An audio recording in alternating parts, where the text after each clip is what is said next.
इस क्वेश्चन के अंदर हमें निकालना है increasing ionic character of this molecule. Okay, तो आयोनिक कैरेक्टर के लिए हमें क्या करना पड़ता है, हमें पोलराइजेशन देखना पड़ता है, कितना पॉजिटिव और कितना नेगेटिव चार्ज है किसी भी मॉलिक्यूल के अंदर। जितना ज्यादा पॉजिटिव और नेगेटिव चार्ज होगा उतना ज्यादा आयोनिक कैरेक्टर होगा।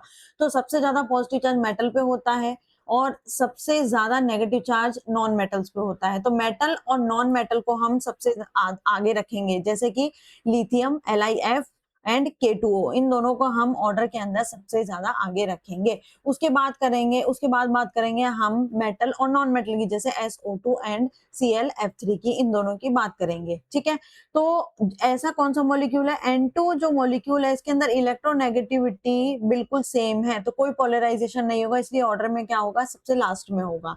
तो जिस ऑप्शन में ये सबसे लास्ट में नहीं है उसको हम कट कर देंगे। ठीक है, अब देखना है हमें क्या, मेटल और नॉन मेटल को, है ना, मेटल और नॉन मेटल को और नॉन मेटल को। तो नॉन मेटल के अंदर SO2 और ClF3 है।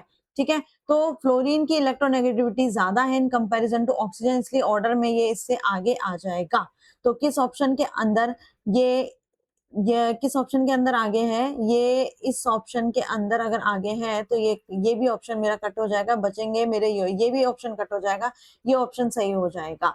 ठीक है, तो ClF3 नॉन मेटल में ClF3 और SO2 इन दोनों का होगा। हम इसको भी हमें देखना है, इसको भी हमें चेक करना है कि LiF एंड K2O के अंदर LiF का ज्यादा क्यों होगा। वो इसलिए होगा कि फ्लोरीन की इलेक्ट्रोनेगेटिविटी पूरी पीरियड में बहुत ज्यादा होती है, इसलिए पोलराइजेशन बहुत ज्यादा हाई होगा। ठीक है, तो इसलिए ये ऑप्शन हमारा सही हो जाता है। Thank you so much.